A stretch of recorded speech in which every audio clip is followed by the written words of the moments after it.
Bom dia, meus irmãos. É uma alegria estar aqui e, ao mesmo tempo, um sentimento de tristeza, né? Por não podermos contar com o Jorge.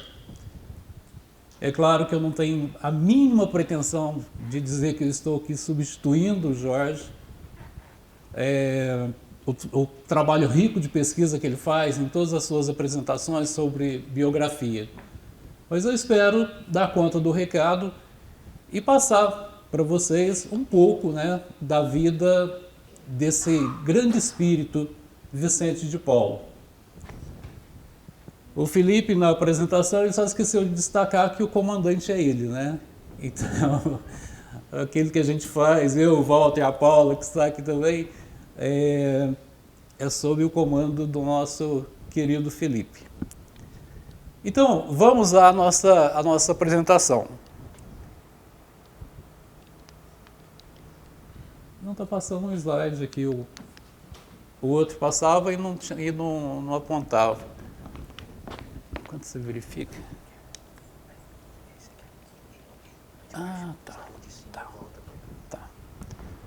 Bom, então essa apresentação ela é feita baseada nesse livro de uma jornalista francesa chamada Marie-Joëlle Guillaume.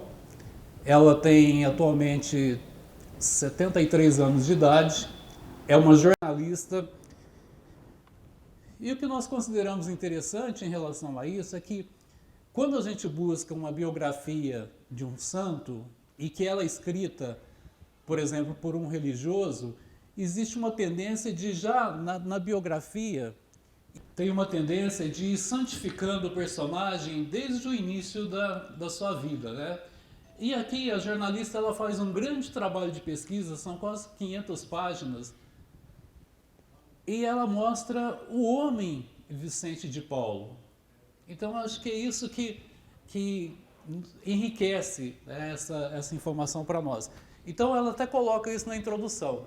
Nosso objetivo aqui não é redigir mais uma vida de santo, é simplesmente tornar mais conhecida uma grande figura de nossa história às voltas com a condição humana de sua época. Vicente de Paulo, ele nasceu em abril de 1581, numa localidade chamada Pouilly, na França. Essa localidade fica bem ao sul da França e desde o ano de 1828 ela teve o seu nome mudado para São Vicente de Paulo, logicamente em homenagem à grande figura que foi o seu filho. Ele foi o terceiro filho de um casal, Jean de Paul, que era um lavrador, e Bertrande de Moraes, que era de uma família um pouco mais instruída, né? E além dele, ele foi o terceiro filho, além dele ainda vieram mais 3 filhos. A quinta e a sexta eram mulheres. Essa localidade fica numa fronteira entre uma região rica e uma região pobre. E é interessante porque nós vamos observar que ao longo da vida dele, Vicente de Paulo, ele fazia exatamente essa ponte entre aqueles que eram dotados de bens e os seus pobres, né? Então nós temos aqui, ó, a localização de Pouilly, bem ao sul da França. Naquela época, as guerras religiosas tinham cessado pouco antes. Guerras entre católicos e protestantes. A noite de São Bartolomeu havia acontecido em 24 de agosto de 1572. E a partir daí, muitas lutas entre católicos e protestantes por todo o país. Estima-se que dezenas de milhares de pessoas perderam a vida nessas guerras por motivo religioso. Durante a sua infância, os bandos do campo davam por prosseguimento à devastação. Então, embora a guerra tivesse terminado, mas ainda haviam aqueles resquícios e nos campos a luta continuava. Desde a infância, ele demonstra aptidões jurídicas com muita facilidade no seu vocabulário. e isso vinha pela parte materna. E também apresentava gestos de caridades para com os pobres já desde criança, né? Existe episódio em que ele estava levando farinha para um determinado local e viu uns pobres ali e simplesmente a farinha que era da família ele entregou para esses pobres. Um outro que ele dividiu parte do pão dele com o pobre e um certo dia ele pegou todas as economias que ele tinha e doou aos pobres. Em 1593, quando ele inicia aos 12 anos a sua idade escolar, o ambiente no país já estava pacificado, né, em relação à guerra religiosa. Ele vai para um colégio interno, que é pago com muito sacrifício, onde ele inicia o estudo do latim. Em dezembro de 1596, entra para o estudo sacerdotal com 15 anos e meio apenas. Começa a estudar teologia na Universidade de Toulouse, que era relativamente próximo a Puy, e também estuda na Universidade de Saragoça. Aquela região ali do sul da França faz divisa com a Espanha, e Saragoça fica também próximo a essa fronteira. É interessante porque o pai dele vendeu um par de bois para poder ajudar no estudo, né? E isso era muito significativo para a época, porque ele não era uma família abastada, era uma família que tinha suas dificuldades. E antes de morrer, ele colocou no seu testamento que os demais filhos, deveriam continuar apoiando Vicente de Paulo nos seus estudos, sacrificando por isso. Em dezembro de 1604, ele já obtém o seu diploma de teologia, né? E também conclui os princípios pedagógicos na Espanha. Ele já havia sido ordenado sacerdote em setembro de 1600. Em novembro de 1607, ele deixa a localidade de Avignon e vai para Roma, onde ele vai prosseguir os seus estudos ao longo de 1608. Quando eu comentei a respeito da questão da biografia, e que quando é feito por religiosos, ela tende a santificar o personagem desde o início, existe uma lacuna aqui nesse período, né? A gente falou de 1604, agora pulou para 1607. Aqui é uma parte polêmica, e aqui é uma parte que biógrafos católicos já santificam. Talvez muita gente já tenha ouvido falar que São Vicente de Paulo ele foi tornado prisioneiro, virou escravo. Isso consta nesse livro. Só que não foi uma coisa assim muito na linha de santo, sabe? A própria autora coloca, né? Ela fala assim, olha, naquela época ele não era um santo. Por quê? Porque ele saiu da cidade dele para ir até Toulouse e depois Marsella, porque ele ia receber uma herança de uma senhora que havia deixado para ele. Mas por que ele vai? Porque ele tinha compromissos que ele precisava saldar e ele estava precisando de dinheiro. Ou seja, não foi algo que ele foi buscar esse dinheiro para obras de caridade, porque na época ele não fazia isso ainda. Então, essa semana eu ainda li no Facebook, alguém postou lá que ele foi, que aí ele estava voltando, ele perdeu todo o dinheiro, porque quando ele foi lá receber, uma pessoa já havia dado um golpe lá e tomado o dinheiro que seria dele. Né? Então, na volta, ele realmente é preso, é levado para a região da Barbária, no norte da África, ali próximo de onde hoje é Marrocos. Só que numa carta que ele escreve, já depois que ele tinha voltado para a França e já havia sido libertado, ele mesmo coloca que no lugar que ele ficou mais tempo como escravo, que ali foi mais prazeroso do que penoso. Porque era um senhor, um sábio, que tinha um domínio muito grande da alquimia e que ensinou muitas coisas para ele. Então não entra naquela linha, né, que normalmente o catolicismo coloca, de que para se tornar santo tem que sofrer. Então, nas próprias palavras dele, conforme uma carta que a jornalista coloca nesse livro, ele não teve um sofrimento tão grande ali. Então, por isso esse buraco aqui, né, entre esse espaço. Durante o período em Roma, na caridade com os pobres, ele conhece o trabalho de atendimento aos doentes hospitalares. Em 2 hospitais lá em Roma. O Hospital da Ilha Tiberina, que existe até hoje, fundado por João de Deus, no século XVI, e o Hospital dos Padres de Camille de Leles, que inclusive ele escreveria o seguinte texto sobre esse hospital, né, bem mais adiante.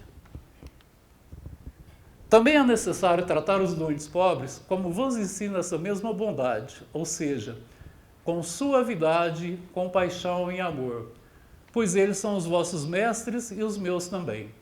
Existe uma certa companhia, de cujo nome não me lembro, e aí era a companhia de Camille de Leles, que chama os pobres de nossos senhores e nossos mestres, e eles têm razão. São mesmo grandes senhores no céu. Caberá a eles abrir sua porta, como está dito no Evangelho. Antes do final de 1608, ele retorna para a cidade de Paris. No início de 1609, ele vai compartilhar do alojamento de Bertrand du Loup, que era um juiz de Sory, nas Landes. As Landes, próximo a Puy, que era a terra natal dele. E aí, a partir desse contato com esse juiz, ele passa a ser apresentado para outras autoridades ali na cidade e é levado até a ex-rainha Margarida. E ele se torna o esmoler dela. O que era o esmoler? Era aquele encarregado de receber os donativos da rainha e fazer a distribuição junto aos pobres. Então ele passa a exercer esse trabalho. Diariamente visita os pobres do Hospital da Caridade. Vicente de Paulo, ele passa por um período, né, chamado Noite Escura da Alma. O que acontece? Ele havia sido ordenado sacerdote e até então ele não tinha uma paróquia. A gente percebe isso até esse ponto aqui da história dele, né? Então ele não exercia a função sacerdotal e ele se sentia meio distante do propósito dele.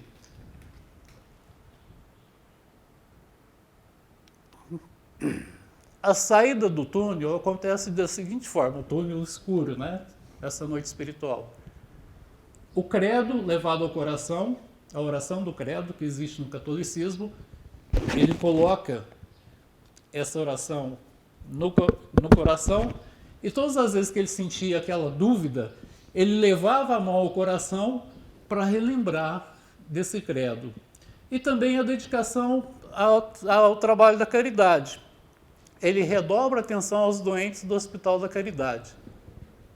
Sempre lembrando de quando Paulo nos fala sobre a fé, a esperança e a caridade, em que Paulo afirma que a caridade é a mais importante delas. Ainda parecia insuficiente. Então ele toma a decisão de dedicar a sua vida aos pobres, para honrar ainda mais o Filho de Deus e seguir de maneira mais constante o exemplo que ele nos deixou. Ou seja, não bastava só redobrar as visitas ali, né? Ele precisava fazer algo mais. E aí, finalmente, em maio de 1612, portanto, 19 aos 31 anos de idade, é que ele assume a sua primeira paróquia. Ou seja, ele foi ordenado sacerdote muito jovem, em 1600. 12 anos depois é que ele vai ter a sua paróquia numa cidade chamada Clichy, uma pequena cidade, uma cidade pobre, em que ele assume uma igreja que estava bem mal cuidada, né, e que ele vai precisar reconstruir por um bom tempo. Em setembro de 1613, ele deixa parcialmente a paróquia em Clichy e ele vai para um lugar chamado Monte Mirail. Ele vai ser preceptor na família Gondi. O preceptor era aquele que era contratado para que pudesse ser encarregado da instrução escolar das crianças. Essa família tinha 2 filhos, um de 7 e um de 3 anos, e nesse mesmo ano de 1613, eles têm também um bebê. O casal era formado por Philippe Emmanuel de Gondi, general de galés. Daqui a pouco a gente vai ver, para quem não sabe, o que é uma galé. E Françoise Marguerite de Gondi. Continuava a tortura da dúvida, né? Porque não foi com isso que ele se comprometeu com ele mesmo. Ele queria voltar à sua vida, né, dedicá-la totalmente aos pobres. E aí, de repente, ele está atuando como preceptor dentro daquela família. Em 1615, começa uma doença em suas pernas e ele suspende parcialmente as atividades. Essa dor nas pernas vai perdurar por toda a sua vida. A partir daqui a gente vai ver vários fatos simultâneos, né, não estão colocados em ordem, na vida de São Vicente de Paulo. Ele deixa a residência dos Gondi e vai para uma localidade chamada Châtillon-les-Dombes, na região de Bresse, por decisão do cardeal Berulli. Então, o mesmo cardeal que havia levado ele para a família Gondi é quem leva ele para essa região. Essa é uma região um pouco mais para o lado da fronteira com a Suíça. E aí começa uma explosão de caridade em 5 meses, que é o tempo que ele permanece por lá. Só que o general pede o retorno dele. Existia uma ligação muito forte entre o Estado e a religião, então o general corre atrás do cardeal e pede para ele voltar. Ele insiste, né, ele tenta resistir para não voltar, mas não tem jeito, ele acaba voltando. Mas isso é muito importante, isso tem um impacto muito, muito grande na vida dele. Em agosto de 1617, nasce a primeira Confraria da Caridade. Confraria era a denominação que ele usava para cada obra que ele criava, né? E aí o que ele diz, né? O que ele escreveu a respeito disso algum tempo depois? Deus me deu esse pensamento. Não poderíamos, acaso, reunir essas boas senhoras e exortá-las a se entregar a Deus para servir aos doentes pobres? Depois do que, mostrei-lhes que era possível socorrer essas grandes necessidades com grande facilidade. E imediatamente elas se decidiram. Porque para constituir essa confraria, ele busca as damas da sociedade. Então ele convence, ele tinha um poder muito grande, né, com a palavra, ele tinha muita facilidade em relação a isso, ele convence rapidamente para que elas comecem a assumir esse trabalho. Ele cria um regulamento e aí a gente percebe ao longo da vida dele o perfil que ele tinha de organização, sabe, de um administrador. Inclusive a autora, num determinado momento, né, lá na introdução, ela fala que se fosse atualmente, ele seria um grande diretor de recursos humanos. Poderíamos considerá-lo com esse perfil, porque era uma habilidade muito grande mesmo para isso. Isso foi em agosto, né? Porque já em dezembro daquele mesmo ano o regulamento tinha 24 páginas. Objetivo desse trabalho, dessa confraria, que constava no regulamento: assistir espiritual e culturalmente os doentes pobres que não tenham meios de se aliviar. Olha só a visão de Vicente de Paulo para aquela época. Aqueles pobres que não tinham condição nenhuma de se manter, eles recebiam as doações por parte dessas confrarias. Aqueles que estavam parcialmente prejudicados, vamos imaginar, aqueles que ganhavam muito pouco e passavam por dificuldade, as doações complementavam as necessidades daquela pessoa. Ele conseguia olhar para essas duas situações. Tem como referência o Hospital da Caridade de Roma. Então a gente vê que nada é por acaso, né? Ele esteve em Roma, visitava constantemente o hospital, e aquilo ali serve como referência para ele criar a primeira confraria da caridade. Embora fossem damas da sociedade, ele chama essas senhoras de servidoras dos pobres. E limita a 20 integrantes, cada confraria. Então já estabelecendo assim, não vão colocar muita gente numa confraria, né? Tem 20 numa, se tiver mais pessoas vão fundar outra confraria, mas não ficar aumentando o número. E o patrono, Nosso Senhor Jesus. Vale a pena a gente ler aqui dois pequenos textos que fazem parte desse regulamento. Só para a gente ver o cuidado que Vicente de Paulo tinha em relação a esse trabalho e a preocupação dele orientar essas pessoas que iam realizar o trabalho.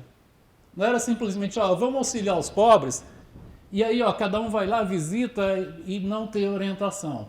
Não, no regulamento estava escrito. Então vejamos. A servidora, ao abordá-los, os pobres, né, deve saudá-los alegre e caridosamente, acomodar a prateleira na cama, dispor por cima um guardanapo, uma taça, uma colher e pão, fazer com que os doentes lavem as mãos e dar as graças, verter a sopa numa tigela e pôr a carne num prato, acomodando tudo isso na referida prateleira. E então convidar o doente caridosamente a comer, pelo amor de Jesus e de sua Santa Mãe, sempre com amor, como se cuidasse do próprio filho, ou antes de Deus, que considera feito a ele próprio o bem que ela faz aos pobres. Ela lhe dirá então alguma palavrinha de Nosso Senhor, buscando nesse sentimento animá-lo se estiver muito desanimado, cortando por vezes sua carne, dando-lhe de beber, e assim o tendo posto a comer, se houver alguém por perto dele, o deixará e irá ao encontro de um outro para tratá-lo da mesma maneira, lembrando-se de começar sempre por aquele que tiver alguém junto de si, e de terminar pelos que estiverem sozinhos, para poder ficar com eles por mais tempo, e depois voltará à noite para trazer-lhes a ceia com os mesmos utensílios e a mesma ordem que acima. Então não bastava simplesmente ir lá fazer a visita e levar o alimento de qualquer forma. Tinha essa orientação a ser seguida.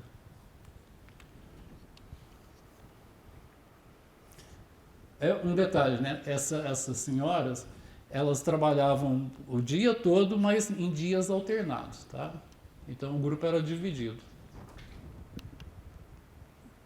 Então, começa a aparecer ali Vicente de Paulo como um catalisador da caridade, né? Já assim, fora do comum, já nesse período da sua vida, ele estava iniciando as suas obras. Com a fundação das confrarias, ele entra para a história da França. É considerada a primeira forma organizada de assistência social no país. À medida que a gente for vendo aqui, a gente vai percebendo que realmente há uma grande visão de um trabalho social, a preocupação que ele tinha. Então nós havíamos falado que o general pediu que ele retornasse, né? Ele retornou à família Gondi na véspera do Natal de 1617. Mas com um detalhe, ele ganhou a liberdade, ou seja, ele não mais seria preceptor das crianças. Ele simplesmente ia morar ali e poderia continuar realizando o seu trabalho.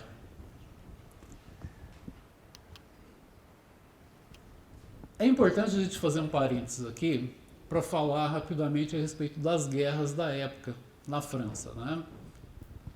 Por quê? É muito diferente a gente imaginar que alguém fez um trabalho dessa grandiosidade lá na França, considerando um país pacificado. É muito diferente a gente perceber que ele fez isso em meio a guerras. É uma situação muito crítica. Então, ele viveu de 1581 até 1660. Então, vejamos aqui o que aconteceu de guerras naquele período. A Guerra dos 30 Anos foi de 1618 a 1648. Foi uma série de guerras entre países da Europa. E por diferentes motivos, né? Tinha ali motivo religioso, rivalidades, problemas de dinastias, né? Uma família querendo tomar o poder da outra, questões territoriais, comerciais, em torno de 8 milhões de mortos, principalmente na Europa Central. Também a chamada Guerra das Frondas, uma série de guerras ocorridas na França entre 1648 e 1653. As Frondas foram guerras civis, praticamente assim, um grande motim da população contra a realeza. E ainda ao mesmo tempo, né, a gente percebe que 1635 a 1659, então pega a parte aqui, a Guerra Franco-Espanhola, a guerra entre a Espanha e a França. Então imaginem o que era um cenário desse naquele momento, né, em que Vicente de Paulo estava ali realizando o seu trabalho. Bom, lá na casa da família Gondi, ele recebe um apoio muito grande da Françoise Marguerite, que era a esposa do general. E já no ano seguinte, 1618, ele funda 3 confrarias da caridade. Entre 1618 e 1625, ele realiza missões e cria caridades em 34 paróquias na região. Então, ele não parava de trabalhar, né? A partir de 1618, vários padres se mobilizam para ajudar Vicente nas missões. Tem um episódio significativo nessa cidade chamada Mâcon, em 1621. Vicente de Paulo estava retornando de Marsella. Uma outra observação. Todo o deslocamento naquela época era feito a cavalo. E ele andava muito. Então ele retornava de Marsella a Paris e passa por dentro dessa cidade chamada Mâcon. E ele vê que ele tinha muito pobre na rua, muito mendigo. Naquela época lá na França, como a nobreza e os abastados não aceitavam, quem ficasse mendigando na rua era preso. Existia essa condição. Mas, como eram muitos, né, nem sempre se conseguia prender todos. Quando ele, de passagem, ele vê essa situação na cidade, ele para ali para fazer um trabalho.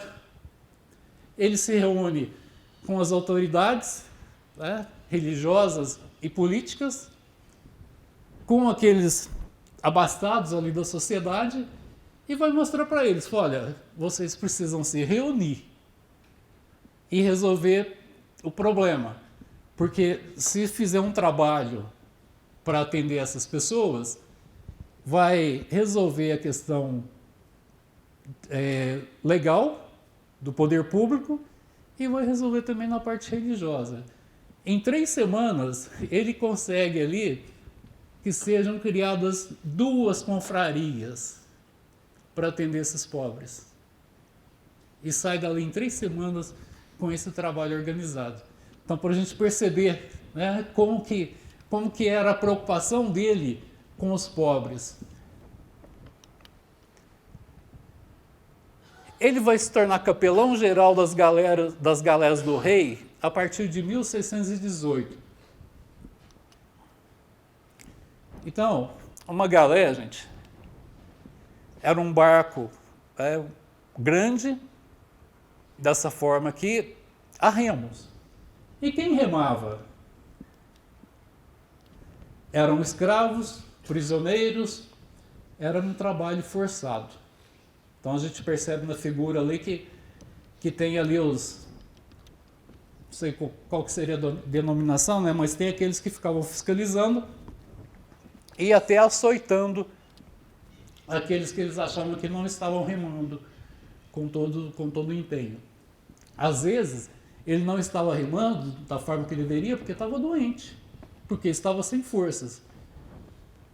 E Vicente de Paulo acompanhava a nobreza nesses barcos. Como ele presencia essas condições, o que ele faz? Ele vai visitar esse local em Paris, que era uma prisão. E ali ele tem contato com o procurador-geral e consegue dele uma mudança no tratamento aos forçados. E ele recebe um título por parte desse pessoal de encantador de tigres. Quem eram os tigres?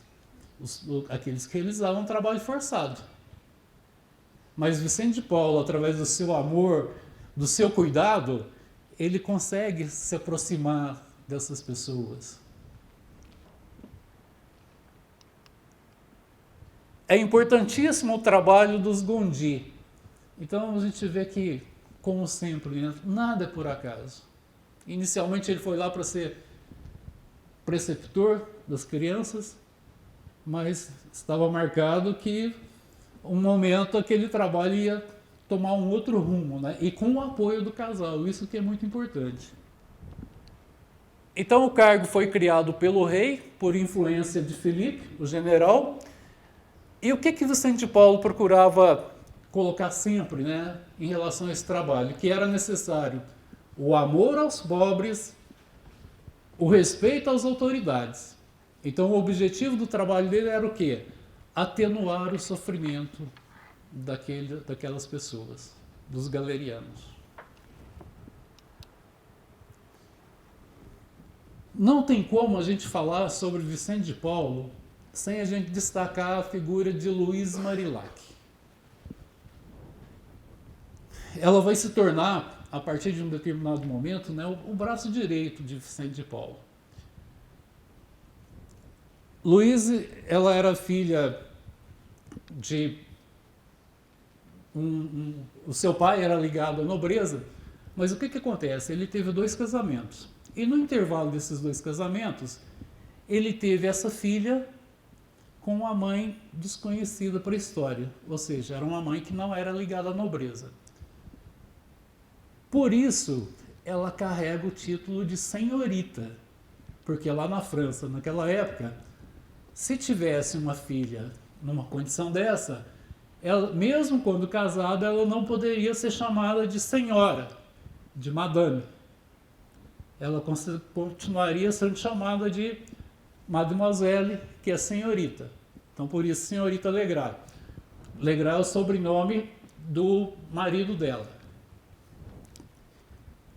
Embora essa condição, o seu pai, ele assumiu a responsabilidade por ela, né?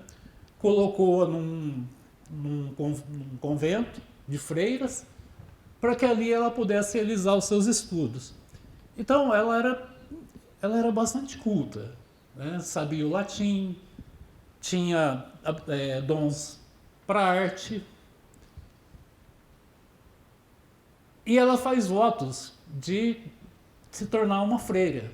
Só que como ela era muito franzina, as superiores não aceitam que ela faça isso. E fala para ela que não, ela tinha que casar. Aos 15 anos ela é encaminhada para um casamento com Antoine Legras, e eles vão ter um filho. Só que esse marido dela morreu muito jovem. Ela fica viúva em 1625. E aí ela se sentia muito culpada, porque ela achava que o marido dela morreu muito, muito jovem, porque ela não cumpriu os votos que ela havia feito de se tornar uma religiosa. Então ela era muito melancólica, né? Muito, não tem o termo ali na biografia, mas digamos, muito depressiva. E Vicente de Paulo vai fazer todo um trabalho com ela, porque antes ela tinha um orientador espiritual designado pela igreja, mas não dava resultado. Até que em um determinado momento ela é encaminhada para Vicente de Paulo. Eles têm uma certa dificuldade ali no início, né? Devido a esse perfil dela. Então Vicente de Paulo, com muita paciência, vai permitir que, com alguns anos, venha desabrochar todo o talento daquela mulher. Abril de 1629, Luíse passa a visitar as confrarias. Então ela já começa os primeiros passos na linha do trabalho de Vicente de Paulo. Em 1633, acontece a fundação da Confraria das Filhas da Caridade, que se preocupa também com a instrução das meninas dos campos. E aí essa preocupação com a instrução já é na linha do pensamento de Luiz Marillac.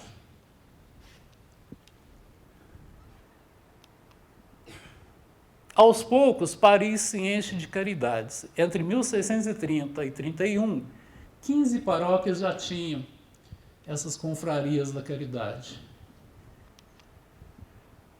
31 e 32 até 33 é um período da peste em Paris, mas o trabalho se mantém. Então, não bastassem as guerras, também tem peste assolando a França naquela época, assolando Paris.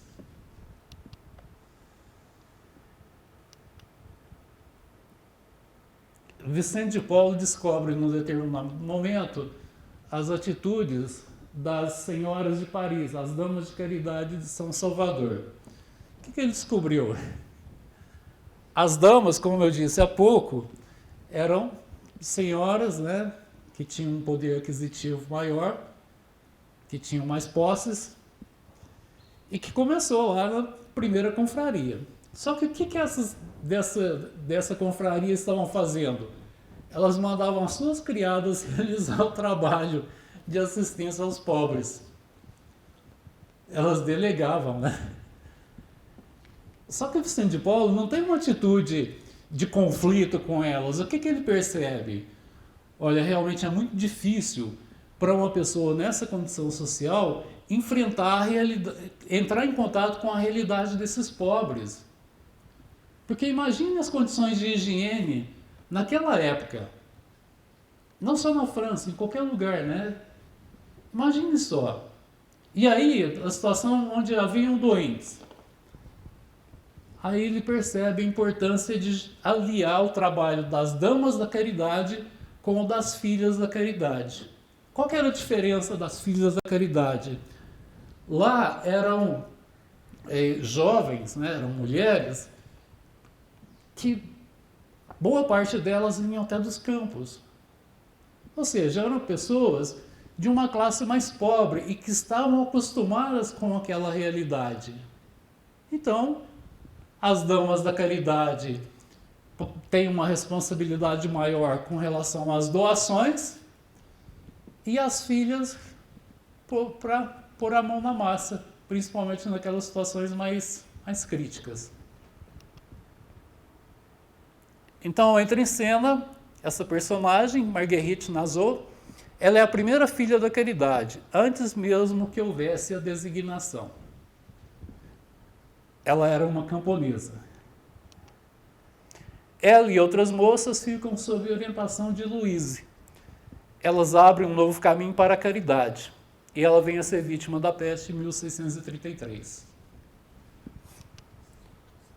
Luíse encontra a verdadeira vocação a partir de 1633.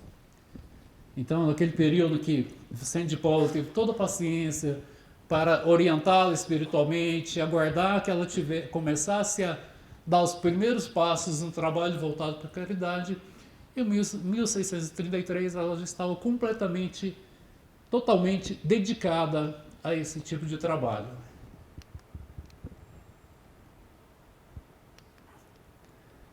Desculpa, gente, eu estou fazendo o contrário aqui.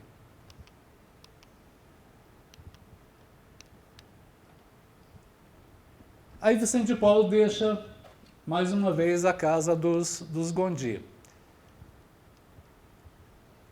Ele vai fazer um trabalho de fundação da missão que tem por base os bons meninos, onde ele vai atuar na parte espiritual e também voltado para a pobreza, né? Os bons meninos era uma obra que já existia e ele vai assumir esse local. Aí, nesse momento, para essa missão, ele tinha que abrir mão de todo e qualquer bem material para realmente ter sua vida dedicada à pobreza. Então, os bens que ele tinha, que seriam da herança de seus pais, ele doa aos seus irmãos e sobrinhos. Tem resistências legais para conseguir a transferência para ele, né, dessa obra dos bons meninos, mas ele tinha uma visão jurídica também muito grande, né, para conseguir trabalhar essas questões e ter o resultado positivo. Aí, nesse momento, um local chamado Casa de São Lázaro é oferecido a Vicente de Paulo. 32 hectares nessa propriedade ali em Paris. Ali já haviam várias casas em que existiam obras voltadas para a caridade, mas muito superficial, né? Muito devagar. Ele recusa inicialmente e pede 6 meses para pensar. Até que ele recebe a influência de um senhor, o senhor Duval, para que ele assuma. Né? Tem obstáculos de última hora. Aí o que leva ele à decisão? O amor aos 2 ou 3 pobres alienados. Ele já havia visitado o local e tinha tido contato com esses pobres que estavam no asilo que existia ali dentro. Então, ele assume a obra.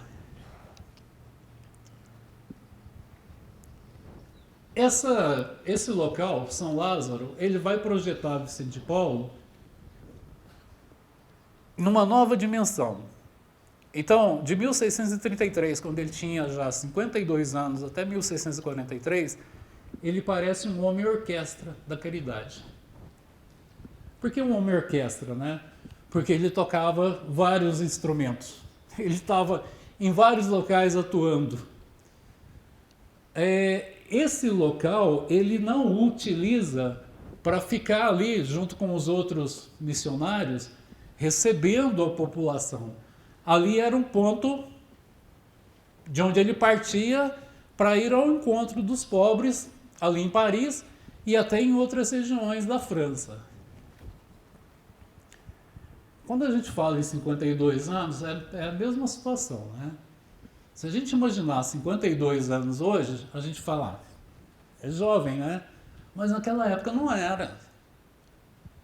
Então imagina a energia, a vitalidade, né, para a dedicação a esse trabalho de alguém que aqui nós estamos falando no período de 52 a 62 anos de idade.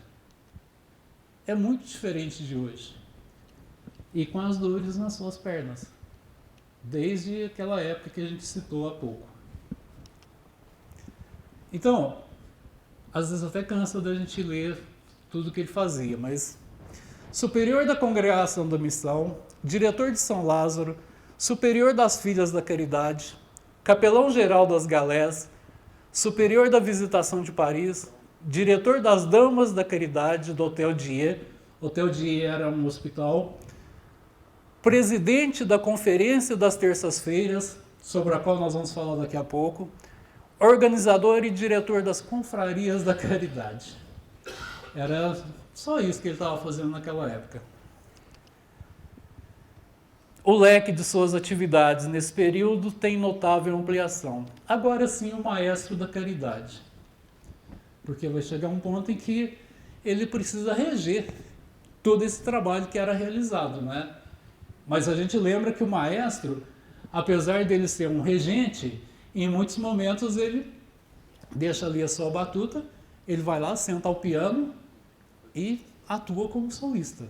Ou um outro instrumento no qual ele tem grande habilidade. Então, ele regia, mas trabalhava ao mesmo tempo.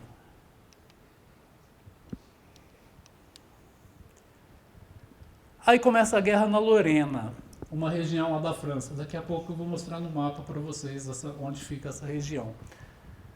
Vai durar 15 anos essa guerra. Socorro aos pobres lorenos a partir de 1636. Um verdadeiro inferno, inclui grandes revoltas camponesas.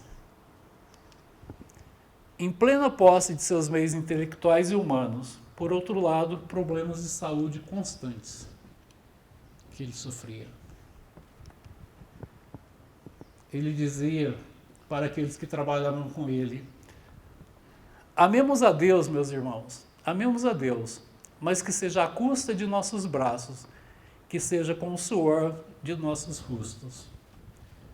Ou seja, a gente demonstra o trabalho a Deus, o amor a Deus, através do nosso trabalho, e não da nossa teoria, das nossas palavras. A disciplina ali em São Lázaro, porque haviam outros religiosos trabalhando com ele, né? 3 horas de oração, 9 horas e meia de trabalho, 4h30 para refeição e recreação, 7 horas de repouso, presença permanente junto aos pobres. Seu segredo para enfrentar tudo isso, Vicente de Paulo delegava. Quando ele criava uma confraria da caridade, ele sempre tinha um líder dentro daquela confraria para quem ele delegava a responsabilidade.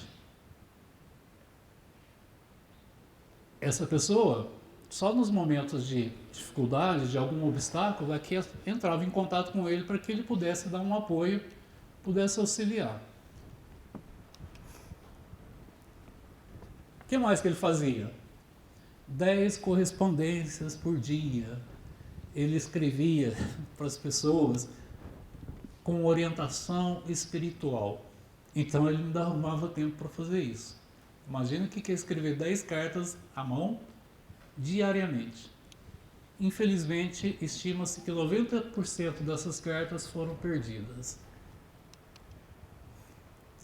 Conferência das terças-feiras. O que era?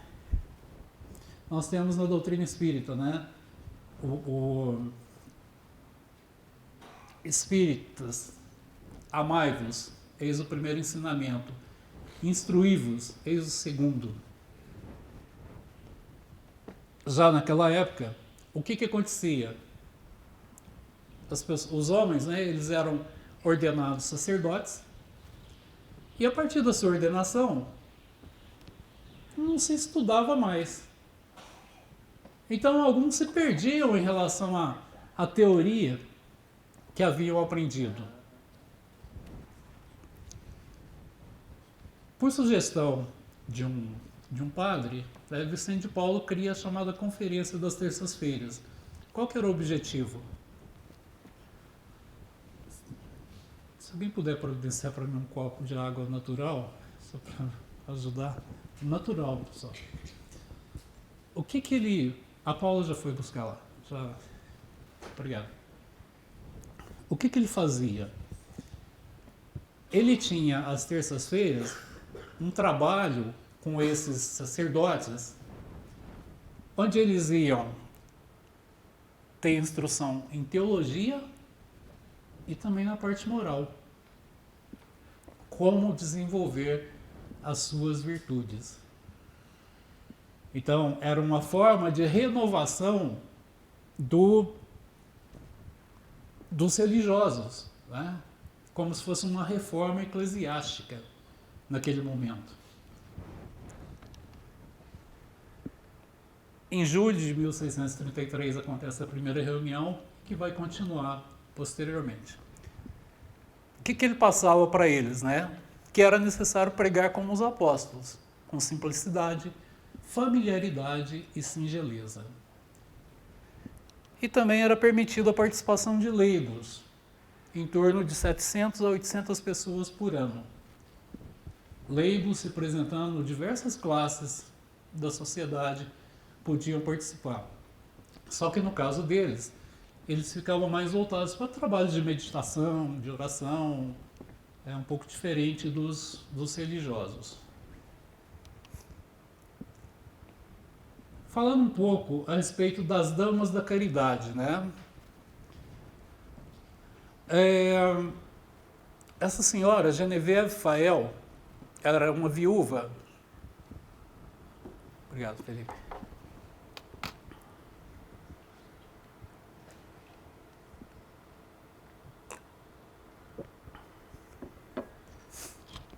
Ela era viúva, e o que chama atenção era a forma que ela desenvolvia o seu trabalho.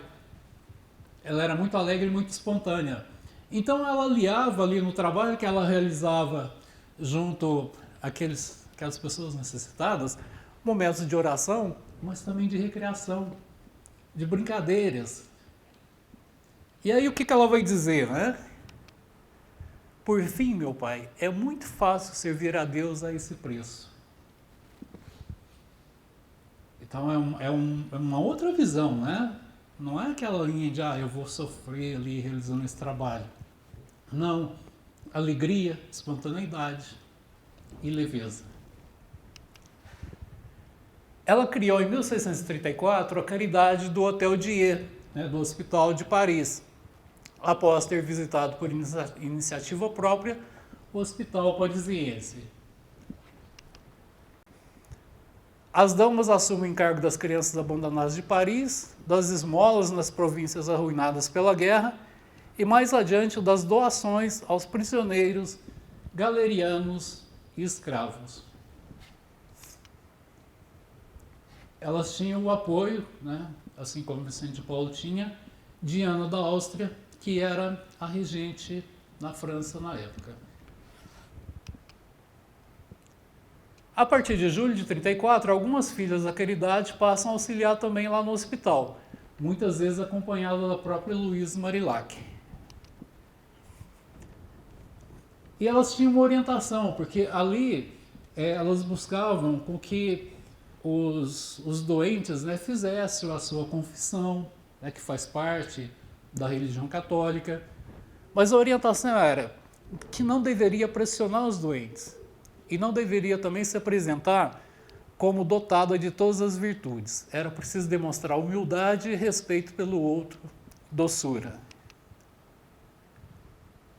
Vicente de Paulo destaca em uma das suas cartas que durante os 800 anos a mulher havia sido afastada do trabalho público. Então a gente está apresentando isso aqui por quê? Para mostrar que nem sempre foi assim. Ou seja, até 800 anos antes, a mulher tinha participação. Depois ela foi alijada e aí Vicente de Paulo está trazendo elas de volta para esse trabalho.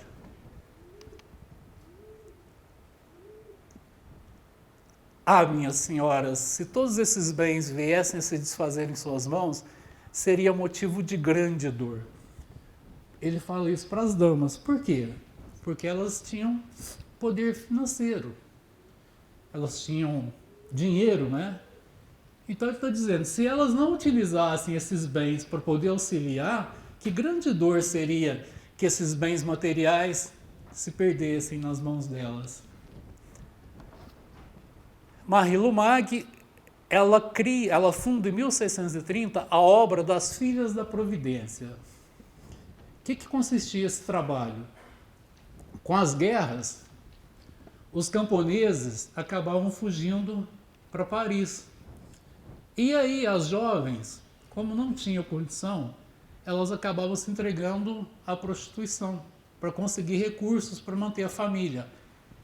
Ela cria um trabalho para poder acolher essas jovens e auxiliá-las para que elas tivessem um outro caminho em suas vidas. É assistência social, não é? É uma visão muito grande para aquela época. As Filhas da Caridade. Essa aqui era a forma pela qual Vicente de Paulo costumava se dirigir a Louise Marillac em suas correspondências. Ou até pessoalmente, né? Bom dia, senhorita. Sou, senhorita, seu muito humilde servidor. Por que confraria e não congregação? Se Vicente de Paulo tivesse colocado o nome de Congregação das Filhas da Caridade, congregação era o termo utilizado em relação às religiosas. Elas não poderiam sair do seu local para poder visitar os pobres. Elas teriam que ficar enclausuradas. Então ele cria a ideia de confraria. Confraria, se a gente for verificar, vem do latim com, que é junto, e frater, irmãos. Então era uma reunião ali, uma irmandade, né? Uma associação voltada para a prática da caridade. E Vicente de Paulo conhecia todas as filhas da caridade pelo nome.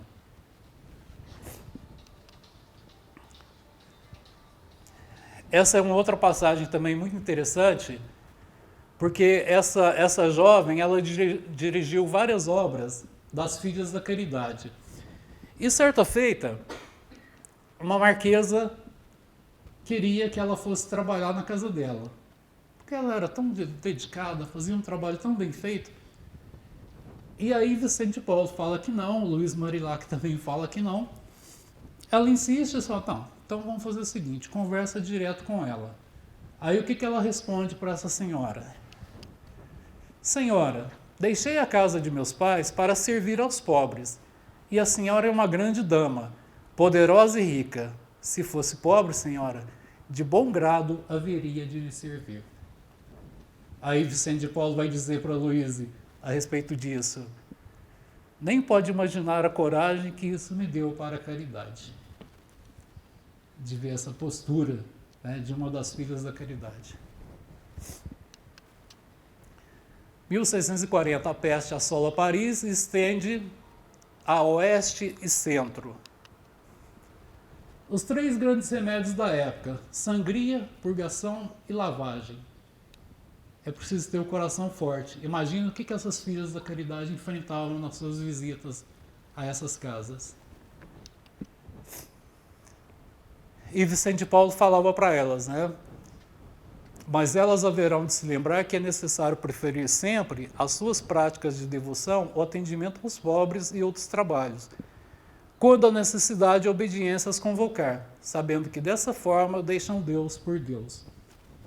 Em alguns momentos, Vicente de Paulo destacava que, olha, se tiver faltando tempo para poder dar atenção aos pobres, pegue a parte do tempo que vocês têm para oração e vai fazer o trabalho. Por isso que ele coloca, vocês estão deixando Deus na oração por Deus no cuidado aos pobres.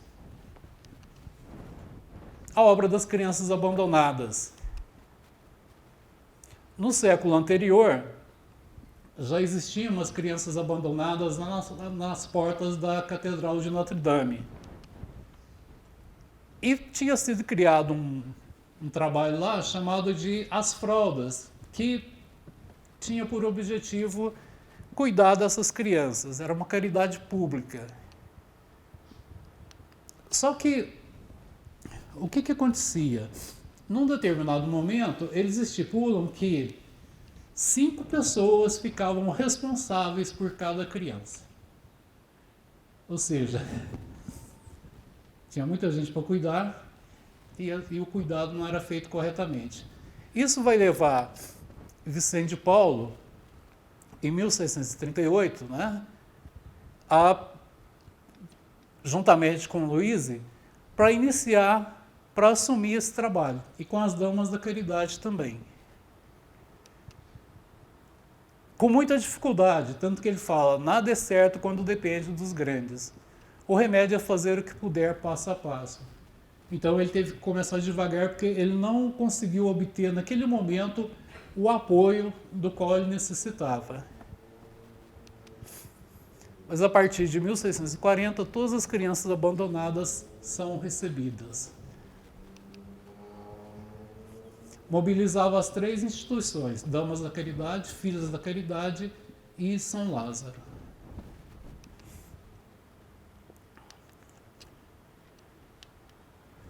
Só fazendo uma observação com relação a essa questão das crianças abandonadas.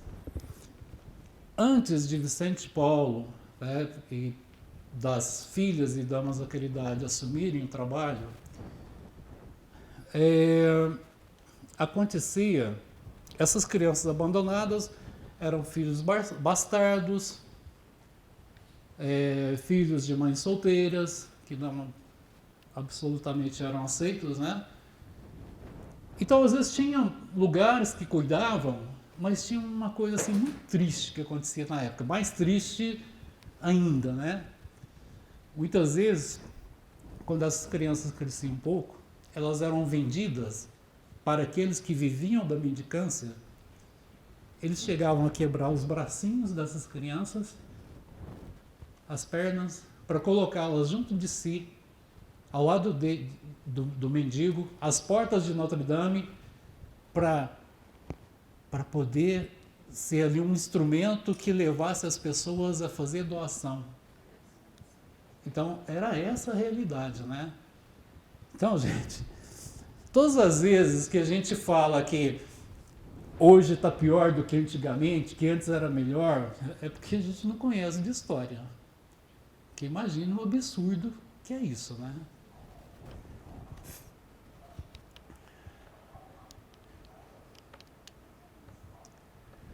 No regulamento para essa obra tinha uma preocupação muito grande com a higiene, tanto é que o médico Gaston Parturier, já no século XIX, ele viveu entre o século XIX e XX, então provavelmente ele escreveu isso já no século XX. Ele vai escrever um livro, não existe em português, tá?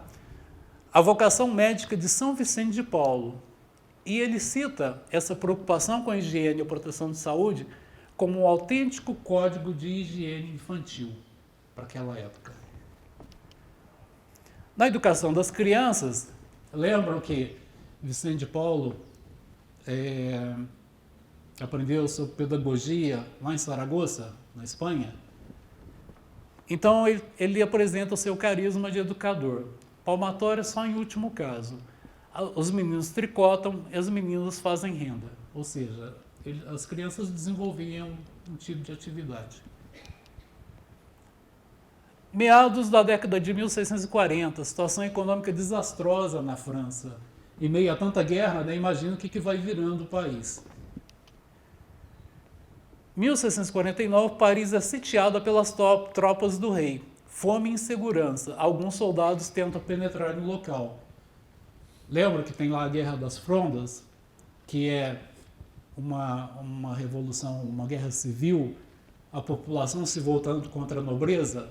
Então os soldados cercam Paris para que não haja invasão daqueles que são de outras cidades, de outras regiões. E eles começam a querer ocupar os lugares em que as obras aconteciam. Tipo, lá os Bons Meninos, São Lázaro. Então, o Vicente de Paulo precisa utilizar de seus contatos, né, que ele tinha acesso à nobreza, para poder pedir para que aquilo não acontecesse mais. Em 1654, as 13 casas que existiam naquele espaço passam a receber as crianças nascidas na maternidade do Hospital Hotel Dieu. Ou seja, aquelas crianças que nasciam lá e que não tinham quem cuidasse já iam direto para essas casas. Está lançada as bases da moderna assistência social pública. Século XVII.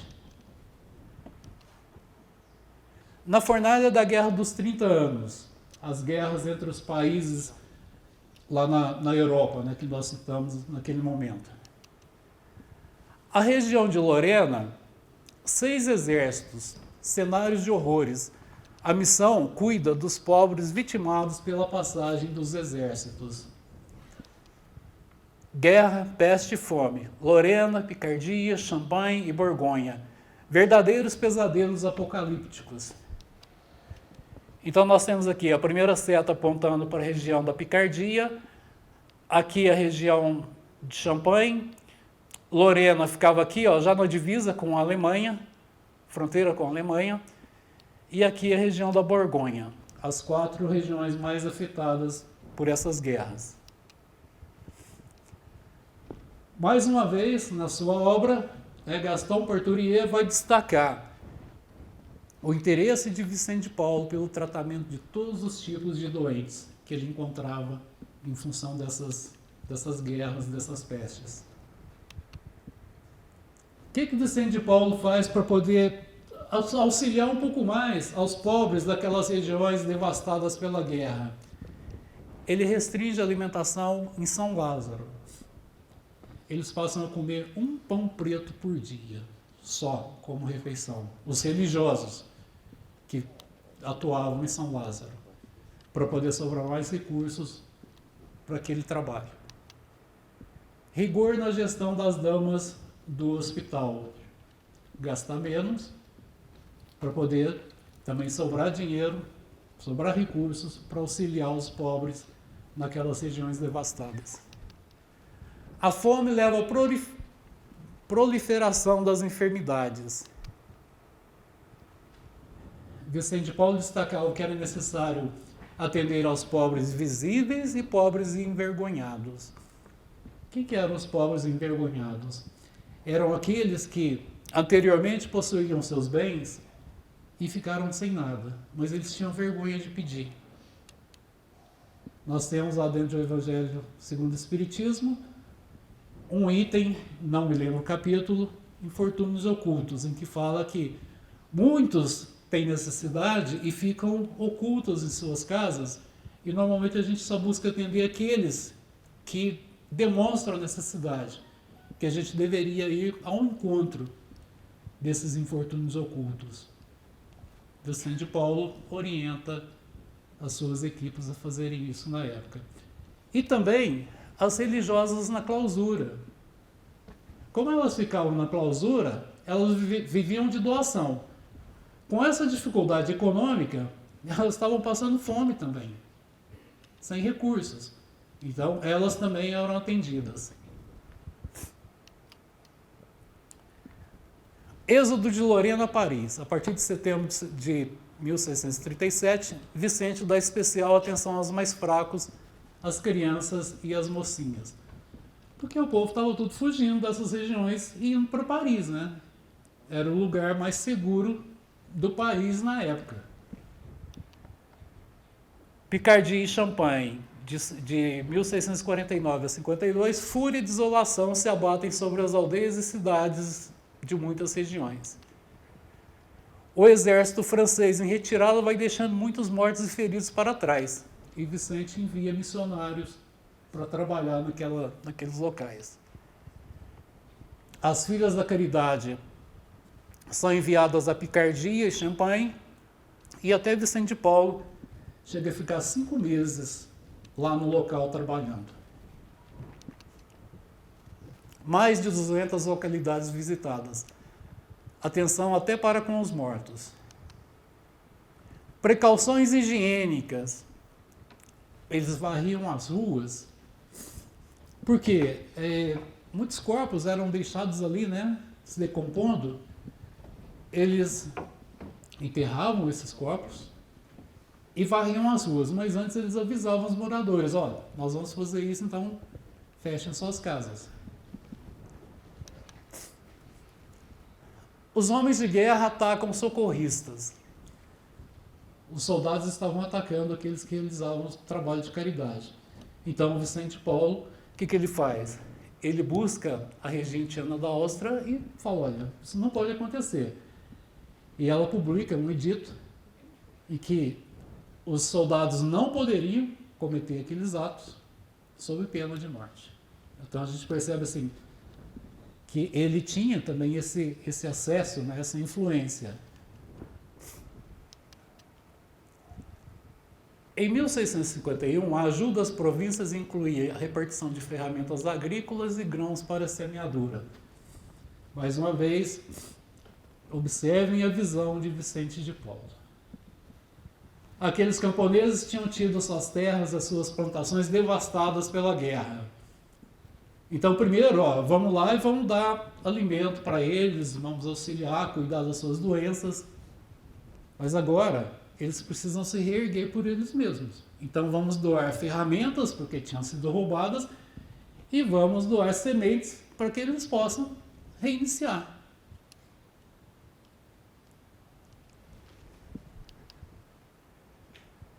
Em 1659, ajuda também aos mais pobres que não tinham terras. Então, a ajuda a esses tinha que ser de uma forma diferente. Mas sempre pensando numa forma de que essas pessoas pudessem reconstruir as suas vidas, que elas assumissem a responsabilidade por essa reconstrução. Por isso, lá no início, a gente vê que no regulamento constava que era um atendimento voltado para aqueles doentes que realmente não tinham meios de se aliviar.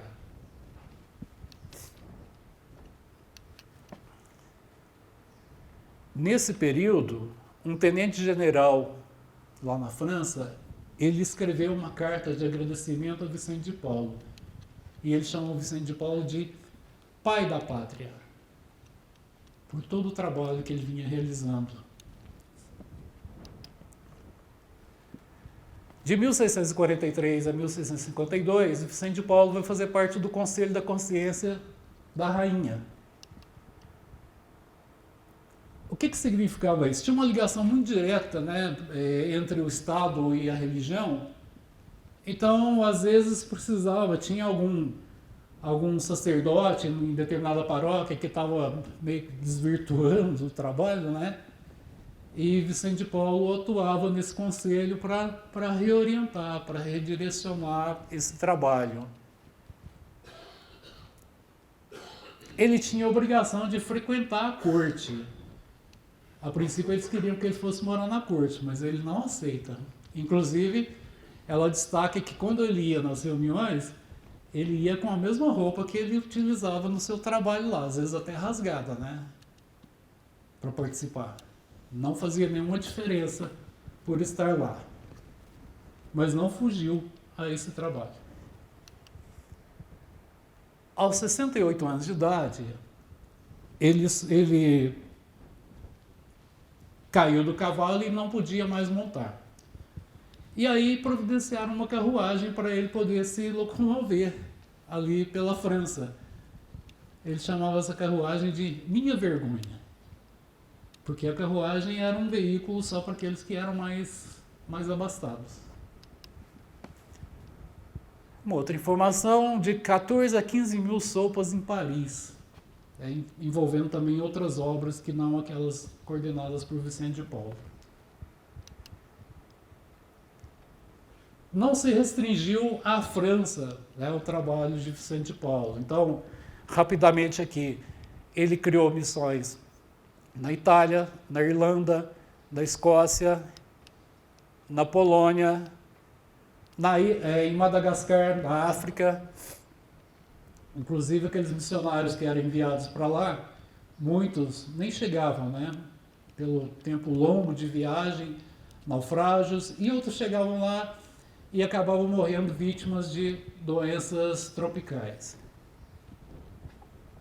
Atuou também na região da Barbária, que era uma região muçulmana, onde eles atendiam, eles davam assistência aos escravos. E nós vamos chegando nos últimos anos de vida de Vicente de Paulo. Com 72 anos de idade, então, 72 anos de idade naquela época, muito diferente de 72 anos de idade hoje, Vicente de Paulo ainda vai em missão no campo, dessa localidade chamada Sevran. Naquela época acontece a perda de 2 fazendas para herdeiros. Daquelas obras que ele tinha, né, teve 2 casos em que os herdeiros da família que havia doado as propriedades entram com processo e conseguem reaver. E Vicente Paulo fala, não, eu não vou entrar em conflito, não. E aí ele acaba recebendo uma doação que equivale às 2 propriedades que foram perdidas. Um cenário com muitas crianças pequenas e velhos pobres carentes, entregues à mendicância pela debilidade física. Então, Vicente e Luíse resolvem criar um asilo para idosos. Um asilo para 40 pessoas, 40 idosos. Metade homens e metade mulheres, separado em edifícios diferentes. podiam trabalhar conforme suas forças. Sempre essa visão. Tanto é que Luiz, durante 6 meses, ela busca operários de muito boa condição para ensinar ofícios aos outros. Então ela pega pessoas ali na cidade que tinham um determinado tipo de trabalho e eles vão lá, nesses asilos, para ensinar esses idosos a trabalhar, aqueles que tinham condição de trabalhar. Esse trabalho tem início em março de 1653. A denominação Nome de Jesus. A atitude de Vicente em relação aos pobres jamais é de assistencialismo. Tudo visa favorecer a autorresponsabilidade do pobre, como já ficou demonstrado aqui em alguns comentários. Reservam-se vagas com antecedência. O trabalho foi tão bem sucedido, né, a criação desse local, que as famílias com antecedência estavam tentando conseguir vagas lá. Ressurge a ideia do Hospital Geral em Paris, era uma ideia antiga, ligada ao problema recorrente da mendicância. Já em 1640, 1/5 da população de Paris é de mendigos, representavam na época 40 mil. É o mesmo que a gente imaginar. Franca, 300 mil habitantes, a gente imaginar que 60 mil pessoas vivem em situação de rua. Com uma quantidade incomparavelmente menor, a gente já fica chocado hoje, né, porque essa quantidade aumentou pós-pandemia. Agora, imagine o número desse nível. Vicente preocupa-se, Paris é a esponja da França, e esponja em 2 aspectos. Toda a riqueza da França acabava sendo levada e atraída para Paris, porque ali era a sede da nobreza, da realeza, e também dos pobres. Porque se a riqueza ia para lá, os pobres, né, e principalmente aqueles que fugiam da guerra, também iam para Paris. Por isso esse aumento da mendicância. Entre 1628 a 1660, aqui é um resumo, né, do resultado de trabalhos que foram feitos pelas Filhas da Caridade, Damas da Caridade, São Lázaro. E entre 1628 e 1660, 13 a 14 mil ordenandos tinham participado de exercícios em São Lázaro. Então, aqueles que iam lá para estudar, né, os religiosos. Só a Casa de São Lázaro realizara 1 milhar de missões. 20 mil retirandos teriam sido hospedados em São Lázaro e nos Bons Meninos. Cerca de 10 mil crianças teriam sido livradas da morte certa, por terem sido acolhidas. Centenas de milhares de pobres haviam sido socorridos.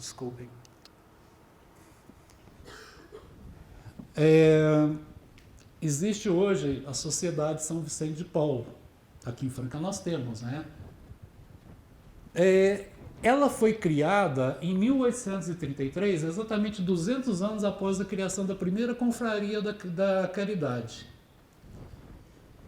Foi criada por Frederico Ozanam.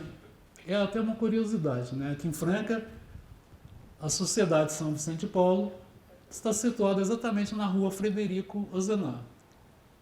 Então, Antônio Frederico Ozanam era um jovem que, naquela época, ele e mais alguns amigos, o que eles percebem?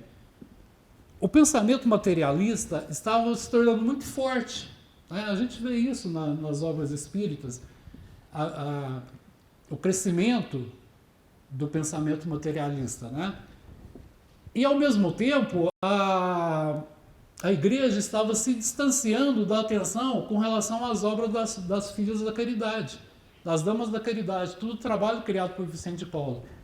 Então, ele e alguns amigos resolvem transformar todo aquele trabalho na Sociedade São Vicente de Paulo, que teria, sim, continuaria com uma ligação com a religião, mas passaria a ter leigos cuidando do trabalho para que ele não se perdesse. Então, a autora do livro destaca que em 2012, a sociedade tinha em torno de 800 mil voluntários em quase 150 países.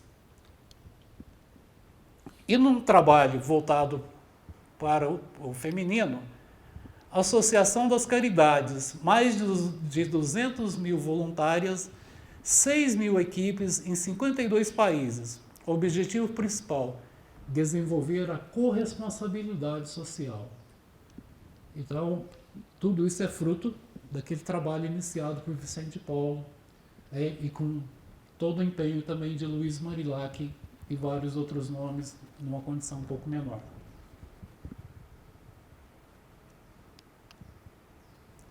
E a gente chega aos últimos momentos da vida de Vicente de Paulo. Em 1656, fortes ataques de febre e inchaço nas pernas, até a altura dos joelhos, o deixaram muito debilitado. Desde 1649 ele já não havia voltado a montar, né? Ele tinha carruagem. Início de 1658, um acidente de carruagem quebra uma roda, ele cai, bate a cabeça e a partir daí ele não consegue mais andar. Ao longo de 1659, feridas purulentas se abrem em suas pernas, violentos distúrbios urinários. Há muitos anos já quase não dorme. A partir dos primeiros meses de 1660, não tem mais condições de deixar o segundo andar em São Lázaro. Ele não conseguia mais sair de lá, nem descer as escadas. Ele celebrava a missa na capela da enfermaria, de muletas, e depois, quando nem de muleta ele conseguia ir, ele sentava numa cadeira, eles carregavam essa cadeira com ele e ele ia lá fazer a celebração. Ainda assim, ele abençoava a todos que o procuravam. E aí, nesse período, as pessoas a quem ele tanto amava também vão deixando a cena, né? Vão desencarnando. Nomes que, infelizmente, não haveria tempo de ter citado aqui, começam a desencarnar. E ele vai sentindo muito isso. Principalmente em 16 de março, o golpe maior. Luiz de Marilac desencarna. O braço direito dele, né? A grande companheira dele em todo aquele trabalho. Quando eles não estavam conseguindo se ver mais, né, porque ele não conseguia sair de lá, ele manda um recado para ela. A senhora vai à frente, logo irei ao seu encontro no céu. Sobre ela, ele escreveria, depois da sua desencarnação, da desencarnação da Luísa: Senhor, quereis que falemos de vossa servidora. Tendes no céu uma mãe que tem muito crédito. E aqui ele não se referia à mãe de um filho biológico, ele se referia à mãe de tantos filhos ali na França. E a jornalista, autora do livro, ela coloca um texto: o céu, o horizonte, o único horizonte da esperança de ambos, aquele para o qual se voltaram juntos entre os ruídos do mundo, da nação, na contemplação, da formação, antes de mais nada no serviço a esses pequenos e pobres que não interessam a ninguém, exceto a Deus que os ama. Esse texto é da própria jornalista, é a autora do livro. Luiz Marilac foi canonizada pela Igreja em 1934 e ela é considerada a protetora dos assistentes sociais. Não há necessidade de explicar o motivo, né? Vicente de Paulo foi canonizado em 16 de junho de 1737. E, para finalizar, sobre ele, esse bispo, Monsenhor Flechier, em 1705 escreveu: assim foi Vicente, nascido para grandes coisas, ou melhor, para remediar grandes males. Essa é uma síntese da vida de Vicente de Paulo. É uma síntese mesmo, porque é um livro de quase 500 páginas. E para que a gente possa encerrar, vamos relembrar aqui aquele texto de Vicente de Paulo, dentro de O Livro dos Espíritos, lá na resposta 888A, quando ele está falando sobre a esmola, né? Mas tem um momento que ele diz o seguinte, que nós precisamos nos lembrar que qualquer que seja a condição evolutiva que nós nos encontremos, que nós estamos sempre situados entre um espírito que está acima e que nos estende a mão para nos auxiliar na nossa evolução, e outro que se encontra abaixo, para o qual nós devemos estender a nossa mão e auxiliá-lo também. Muito obrigado pela paciência, pela atenção de vocês. Que a paz de Jesus esteja com todos nós.